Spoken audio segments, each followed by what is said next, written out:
Bismillahirrahmanirrahim. Assalamualaikum warahmatullahi wabarakatuh. Perkenalkan, nama saya Johani Asri, kelas 1B dengan NIM 22014147.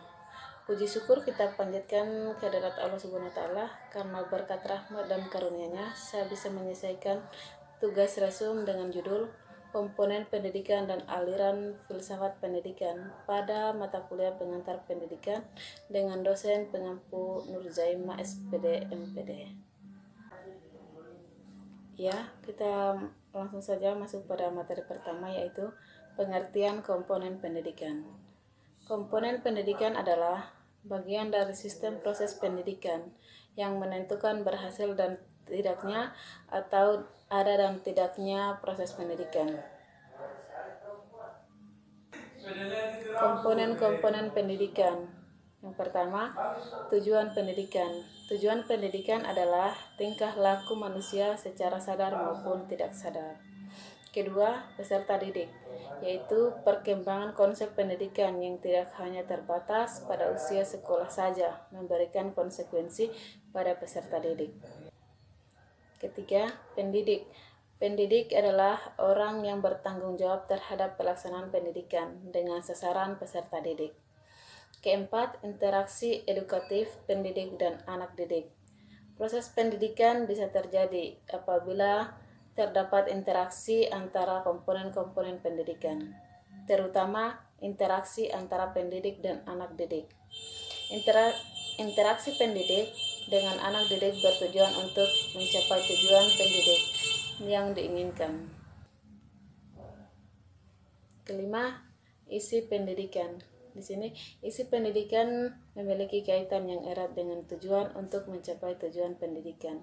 Perlu disampaikan kepada peserta didik isi atau bahan pelajaran yang digunakan sebagai pedoman penyelenggaraan kegiatan pembelajaran yang biasanya disebut kurikulum dalam pendidikan formal. Keenam, lingkungan pendidikan merupakan suatu tempat di mana suatu pendidikan dilaksanakan. Hubungan timbal balik antara komponen pendidikan. Keseluruhan komponen-komponen pendidikan di atas merupakan suatu kesatuan yang saling berkaitan dalam proses pendidikan untuk mencapai tujuan pendidikan. Materi kedua yaitu aliran filsafat pendidikan. Yang pertama, aliran perennialisme. Perennialisme merupakan suatu aliran dalam pendidikan yang lahir pada abad 20. Perennialisme lahir sebagai suatu reaksi terhadap pendidikan progresif. Perennialisme menentang pandangan progresivisme yang menekankan perubahan dan sesuatu yang baru. Kedua, aliran progresivisme. Progresivisme bukan merupakan suatu bangunan filsafat atau aliran yang berdiri sendiri, melainkan merupakan suatu gerakan dan kumpulan yang didirikan pada tahun 1918. Ketiga, aliran rekonstruksionisme. Rekonstruksionisme merupakan kelanjutan dari gerakan progresivisme. Gerakan ini lahir didasari atas suatu tanggapan bahwa kaum progresif hanya memikirkan dan melibatkan diri dengan masalah-masalah masyarakat yang ada pada saat sekarang ini. Keempat, aliran esensialisme. Gerakan esensialisme muncul pada awal tahun 1930. Dan beberapa orang pelopornya seperti William C. Bidgley, Thomas Bright, Friedrich Bright, dan Isaac L. Kandel. Tujuan pendidikan aliran ini adalah untuk meneruskan warisan budaya dan warisan sejarah melalui pengetahuan inti yang terakumulasi dan telah bertahan dalam kurun waktu yang lama. Kelima, aliran idealisme.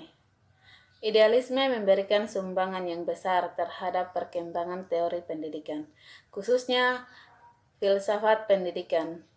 Filsafat idealisme memandang bahwa realitas akhir adalah roh bukan materi, bukan pula fisik. 6. Aliran realisme. Pada dasarnya realisme merupakan filsafat yang memandang realitas secara dualitis. Ketujuh, aliran materialisme. Materialisme berpandangan bahwa hakikat realisme adalah materi, bukan rohani, bukan spiritual, atau supranatural. Kedelapan, aliran pragmatisme. Pragmatisme mengemukakan pandangannya tentang nilai, bahwa nilai itu relatif. Pragmatisme menyarankan untuk menguji kualitas nilai dengan cara yang sama, seperti kita menguji kebenaran pengetahuan dengan metode empiris. Kesembilan, aliran eksistensialisme. Teori pengetahuan eksistensialisme banyak dipengaruhi oleh filsafat fenomenologi, suatu pandangan yang menggambarkan penampakan benda-benda dan peristiwa-peristiwa sebagaimana benda-benda tersebut menampakkan dirinya terhadap kesadaran manusia. Mungkin itu saja yang dapat saya sampaikan. Lebih dan kurangnya mohon dimaafkan. Wabillahi taufiq wal hidayah. Wassalamualaikum warahmatullahi wabarakatuh.